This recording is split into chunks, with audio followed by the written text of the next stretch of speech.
In 2022, lifelong surfer and adventurer Sean Jansen set out to stand-up paddle over 1,000 miles along the coast of the Baja Peninsula in Mexico. He strapped his camping gear, food, and camera to his board and made his way south. Sean's wild idea was about more than just traveling down this beautiful coastline. He was on a mission to raise awareness about an endangered sea animal and overcome some personal battles along the way.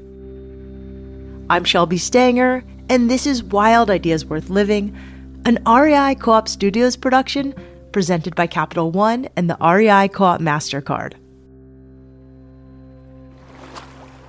If you've ever been on a stand-up paddleboard, also known as an SUP, you know that it's hard to go anywhere fast. SUPs can only move about half the speed of a canoe or a kayak, and even the slightest bit of wind can make it really difficult to balance. When Sean Jansen set out to SUP over 1,000 miles, he felt pretty comfortable on the board. He'd been surfing and paddleboarding since he was young. Sean Jansen, welcome to Wild Ideas Worth Living. You have a wild idea that I love. I'm excited to talk to you about it. I'm really humbled to be here, Shelby, because I've listened to this show for years, and never in a million years did I think I was going to be here talking to you. Oh, that's so sweet. Let's start with your background. You grew up around the ocean, I'm guessing. You're from Orange County, California, San Clemente. Did you grow up surfing, lifeguarding? Yeah, I grew up as a diehard surfer. I started standing up on my boogie board when I was like 6 or 7, and then my mom got me a surfboard for my 12th birthday. I'm born and raised San Clemente, so I grew up. I was very fortunate. I was able to run down to my local beach and just go surf. And I was on the surf team. I was even on the soccer team as well, but I would surf in between soccer practice.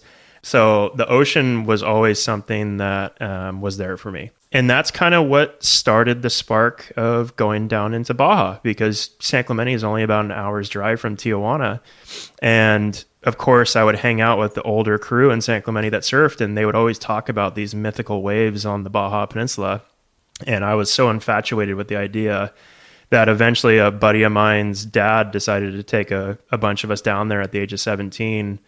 And I couldn't believe how wild the Baja Peninsula really is. There's cactus, there's roads that are half paved, half not. A lot of the roads are dirt roads. And it was so magical to be able to practice your adorable little 2 years of Spanish in high school and go down there and try to buy gas or buy a taco and I never felt uncomfortable. There's a lot of stigma with Mexico, and Mexico's been my second home since I was 17, and I'm 36 now. And so there was just a lot of educational points in my childhood with Baja that I am extremely grateful for. I love your story. Also, really quickly, I learned to surf when I was 12. I played soccer. Every excuse I could to ditch soccer practice and surf, I took. There just wasn't a lot of opportunities for girls to surf. There's way more in soccer back then. But I completely relate to your story. It's really cool. And I also found stand-up paddling when it came out. I loved it, but I'm curious how you found it. Well, so I was very lucky in that I graduated high school in 2007, and my neighbor next door, I need to give him credit and I need to drop his name. His name's Rod Rojas, and he's kind of a household name in the paddling world. He started stand-up paddling, and I started noticing him strapping these things on top of his car, and I was so curious, but I was like, what is that thing? There was a family trip he did where I was house sitting for him because he was out of town, and he's like, all right, Sean, if you want, you could borrow my stand-up paddleboard. And I totally did, and I took it out right out of my local beach there, and I was like, whoa, this is really cool. And I was still a diehard surfer, and I knew that conundrum between surfers and paddlers. Like whenever you see a kayak out in the ocean, you're like shaking your head like, what are you doing? But it's a vehicle to get from place to place. It's like a bike on the water. 1,000%. And that very first day, I vividly remember this. I was like, I want to do an overnight trip in these. Like that was my first thought. It wasn't about, I didn't want to go surfing.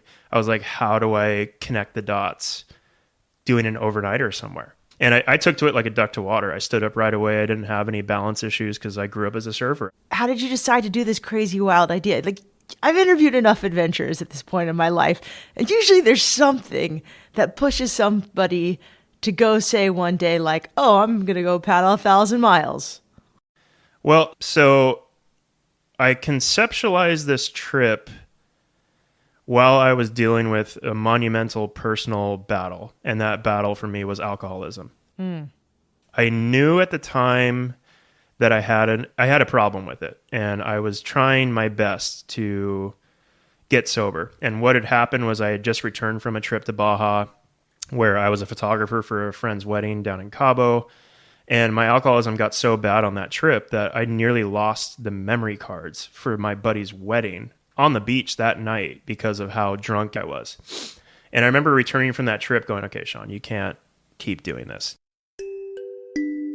As Sean made a plan to get sober, he set a goal to SUP along the entire Baja Peninsula.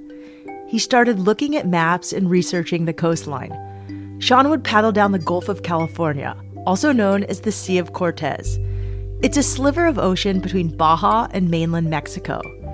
As he studied the area, Sean learned about a kind of porpoise called a vaquita that lives in the Sea of Cortez.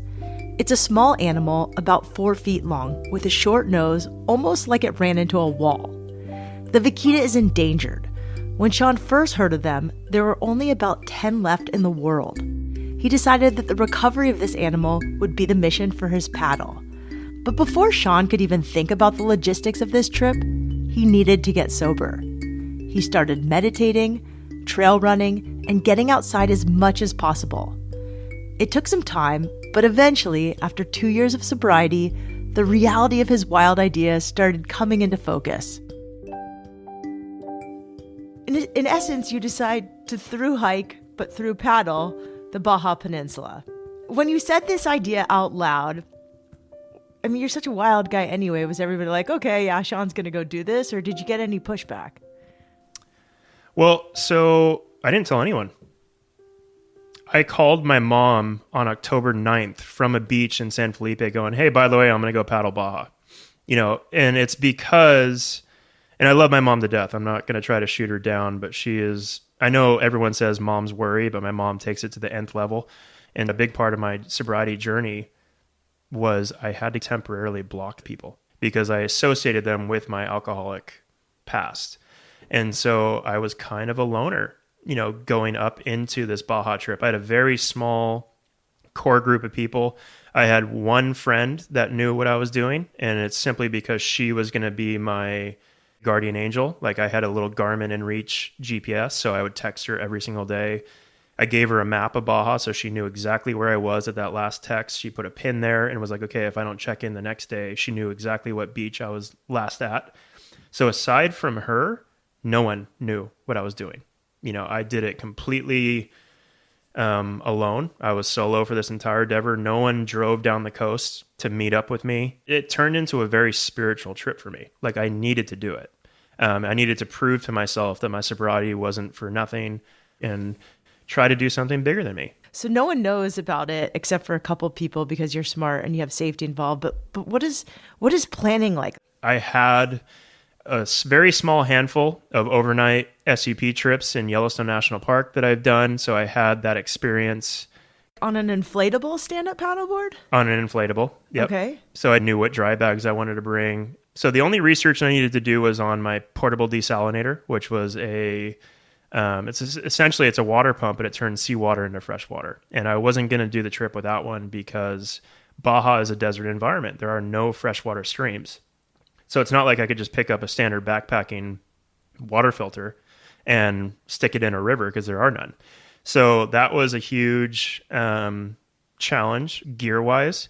But aside from that, it was all about knowing where I can get food and where I can get water again. And luckily, with nearly 20 years of Baja experience under my belt just on road trips, I kind of knew where these towns were. I knew what to expect. I knew what kind of grocery store was in this location. And I could time it out. I think my longest carry was 10 days, which ended up being almost 2 weeks because wind wouldn't let me paddle down the coast. So I had to be smart about knowing where I can resupply. So the only research I really did was I would zoom in on Google Earth on 20-mile sections of coast, take a picture of that, and then I knew where a beach was that I can camp at or how far this destination was, how far that destination was. Because I researched Baja maps, and none of them had the bathymetry. Bathymetry being, showing the bottom seafloor and the depths and stuff. I'm sure there's one that exists, but I couldn't find it in the time leading up to my trip. So I had to personally, and this was very environmentally unfriendly, but I had to print out big Google Earth images on pieces of paper that were 20-mile sections of the coast and have a stack of them.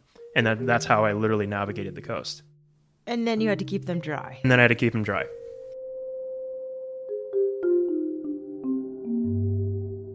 When Sean set off in October of 2022, he had every intention of doing all 1,005 miles in one fell swoop. But the Sea of Cortez had other plans. Within the first 2 weeks, about 1/5 of the way down the coast, Sean hit some intense winds. One night, while he was sleeping on the beach, he even experienced an earthquake. The epicenter was only about 30 miles from his tent. He was committed to continuing and made slow progress, but the winds were getting stronger, forcing Sean to stay put for days at a time. After another 2 weeks of battling the elements, it was clear that Sean needed to stop. He decided to get off the water and come back when the conditions were calmer. Less than 6 months later, Sean returned to the exact place where he'd ended his first attempt and started paddling again. But something still didn't feel right.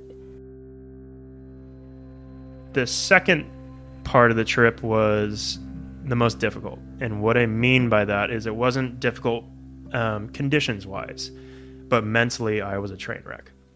Something was wrong. I remember putting my board back on the water, really excited to get back out there, but my stomach and my gut had a feeling that I can't describe. I wasn't sick, I wasn't getting nauseous, I wasn't, any of that, but it was one of those gut feelings where your heart's in your throat and it just feels like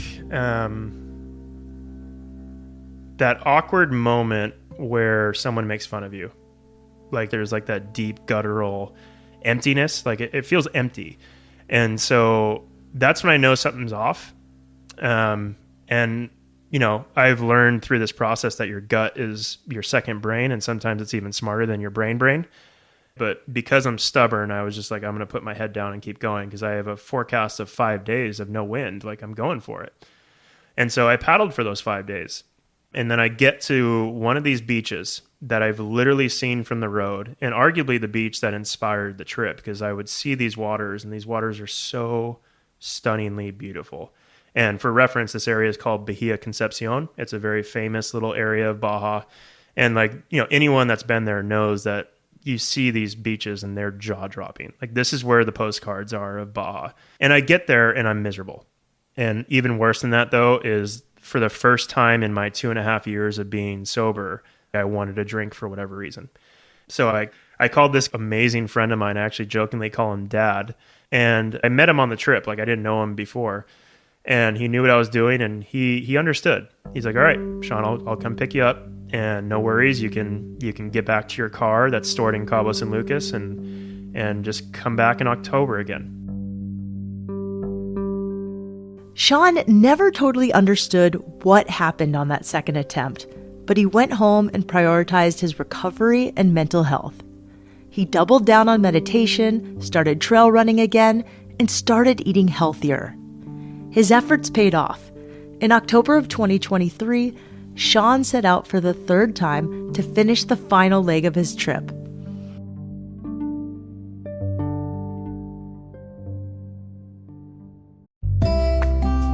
I've got great news if you're looking to get outside and go after a wild adventure this summer. The REI Co-op MasterCard turns everyday purchases into limitless possibilities by offering rewards and benefits that support your love of the outdoors. This card is just for REI Co-op members, taking your membership even further by offering card rewards on purchases at REI and everywhere else. Plus, you can redeem your card rewards as you earn them, so you can grab gear for your upcoming adventure, stock up on snacks to keep you fueled, and keep more cash in your pocket. Head over to rei.com/MasterCard-podcast to see if you're pre-approved today. That's rei.com/MasterCard-podcast. Terms apply.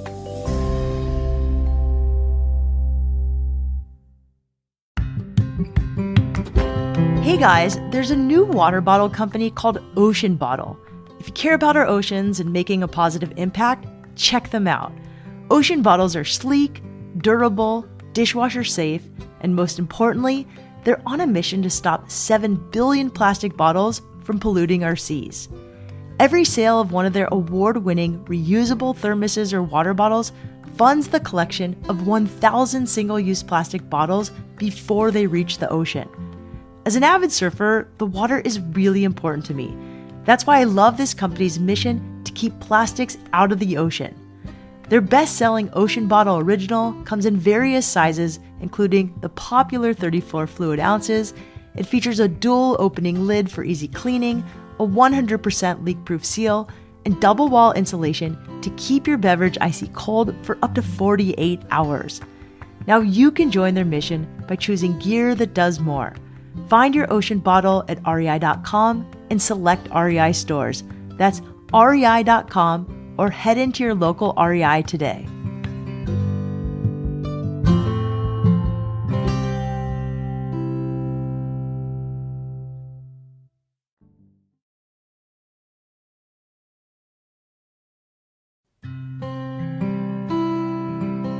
When Sean Jansen decided to stand-up paddle down the coast of the Baja Peninsula, he wasn't sure what the journey would have in store for him. Sean grew up as a surfer and had spent plenty of time hiking and trail running, so he felt pretty at peace in nature. What he hadn't done was an SUP trip longer than a couple of days. This trip, which took several months and covered more than 1,000 miles, was a totally different beast. For one, stand-up paddling is a pretty exposed sport, and to carry hundreds of pounds of gear on top of a board is really difficult. Secondly, the area that Sean was traversing had very little fresh water, which made cooking and staying hydrated quite difficult. Tell me what your gear is. Give me your board and everything that you take with you. And from the food to the water and how much it weighs. Yeah, so what worked out really wonderfully was the same inflatable board I used on my Yellowstone trips prior. That same company had that exact board that was modified, a little bit beefier and gnarlier, but it was a hard board. This board not only had all of the tie downs that I needed to strap gear onto, it could hold 512 pounds. I'm not a small dude. I'm 6 foot and 200 pounds as it is. And then I also had to carry up to 9 gallons of fresh water with me at a time. So if you think about that, I think a gallon of water weighs 8 pounds. Yeah, that's heavy. 70 to 80 pounds of water at a time, including my 200-pound butt. And then I had my camping gear. I had my fishing gear. I was a mouthful when I paddled up into towns. People would just gawk at me and go like, what on earth is this guy doing? So your camping gear is tent, sleep pad. Yep. So the same principle with an overnight stand-up paddle trip goes with it, like a backpacking trip. The lighter you are, the better and faster you are. I knew what ultralight gear was. Like I had a one-man Big Agnes ultralight tent. I had a 15-degree, really small, light sleeping bag. I had the Thermarest Z-Lite sleeping pad. Like it weighs nothing, but it takes up space.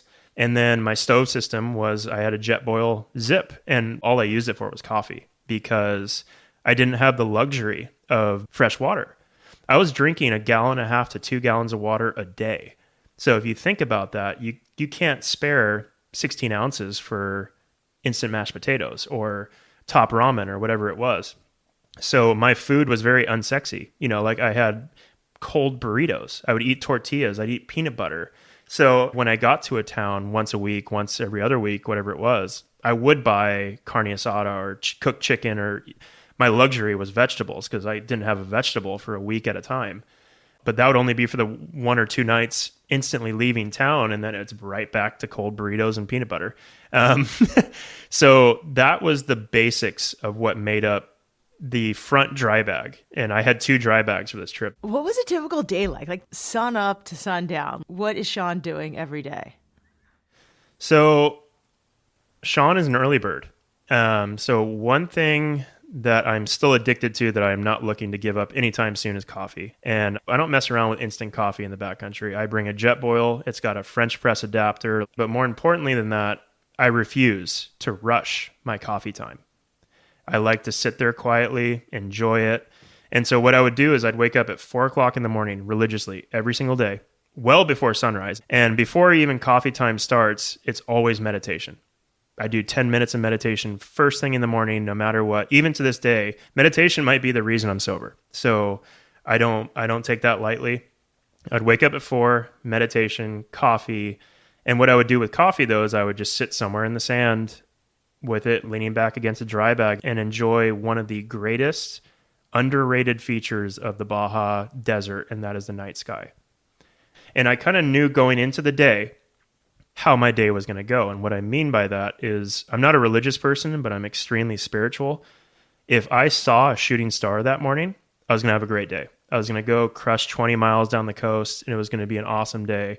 But if I didn't see a shooting star, it was going to be hell on earth. And ironically, that is exactly how it went for that trip. There was that many shooting stars? I would see dozens every morning. Wow.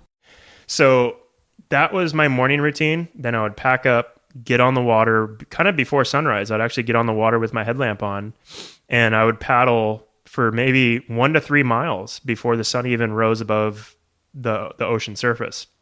And then I would try to go as far as I can. But by like 11 or noon, the winds would often kick up pretty strong, and I would be forced into a beach. But I had it so dialed that if I got on the water by roughly 5:30, 5:45, I could hit 20 miles by noon. My biggest day was 26 miles. My shortest day, aside from 0, was 6. And that 6-mile day, I stopped on purpose because I've never seen a beach so beautiful. I had to stop. The coastline of the Baja Peninsula is absolutely stunning, but there's a lot of stark cliffs and rocky shores. Depending on the current or the winds, it was sometimes pretty dangerous for Sean to get to land. Over the course of his journey, there were several days where Sean was laid over on beaches or in small towns because of weather. Besides that, he also had some intense interactions with sea life.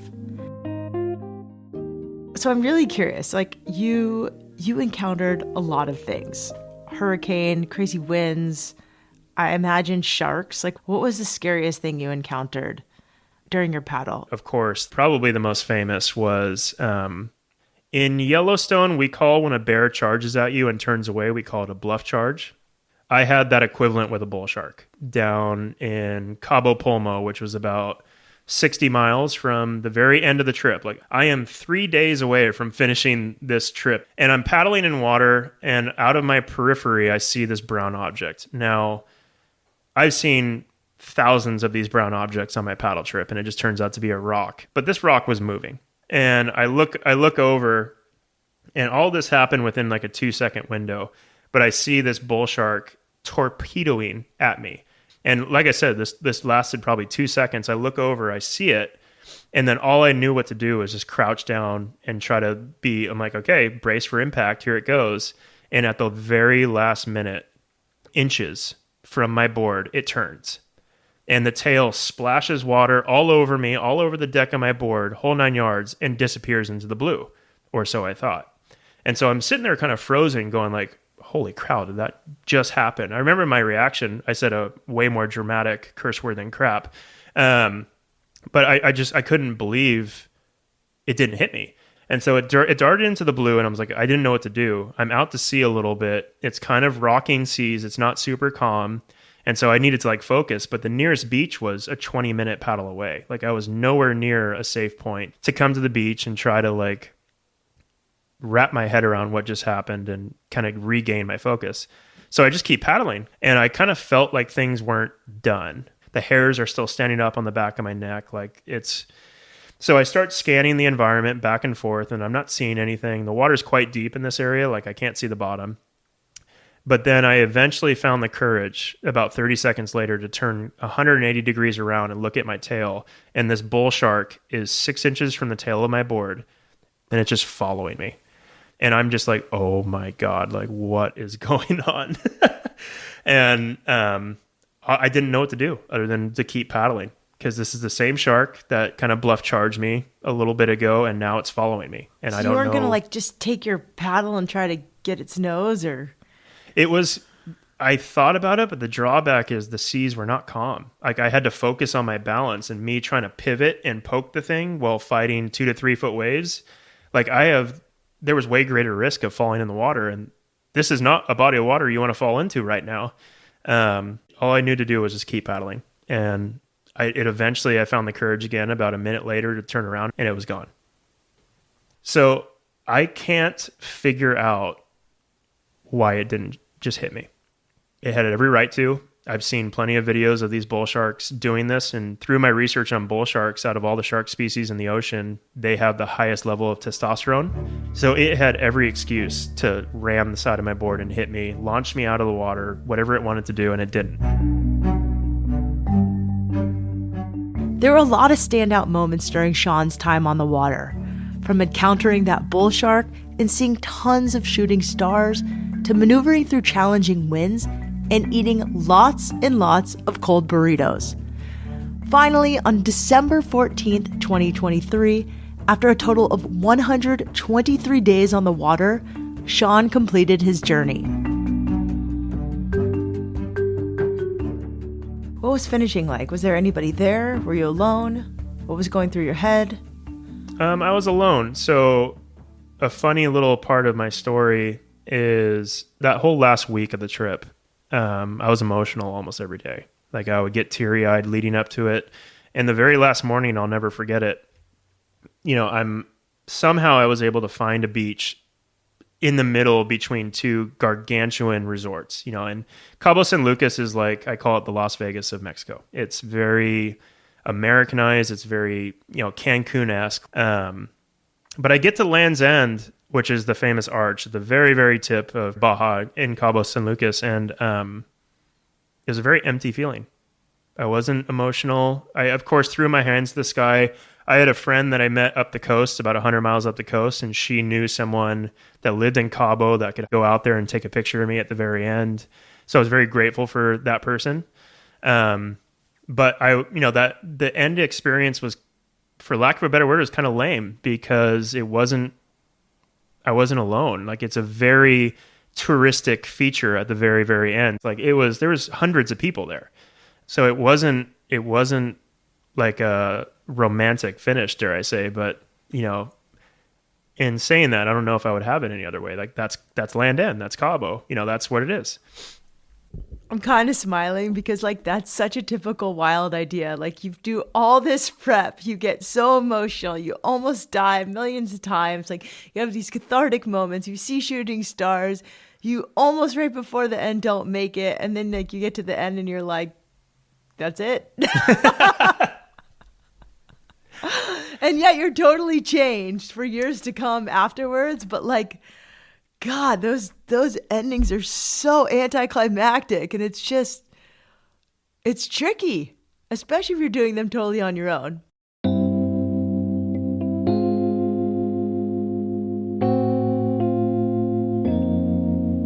Throughout Sean's trip, he shared as much information as he could about the vaquita porpoise. He posted on Facebook groups for locals, as well as on his own Instagram. Sean also wrote a book about his journey called Paddling with Porpoise, with all the proceeds going towards conservation efforts. You can find a link to buy the book in our show notes or on Sean's website, jansenjournals.com. That's JANSEN journals.com. You can also follow Sean on Instagram at Jansen_journals. Wild Ideas Worth Living is part of the REI Podcast Network. It's hosted by me, Shelby Stanger, produced by Annie Fassler, Sylvia Thomas, and Sam Piers-Nitzberg of Puddle Creative. Our senior producers are Jenny Barber and Hannah Boyd. Our executive producers are Paolo Motola and Joe Crosby. As always, we love it when you follow the show, take time to rate it, and write a review wherever you listen. And remember, some of the best adventures happen when you follow your wildest ideas.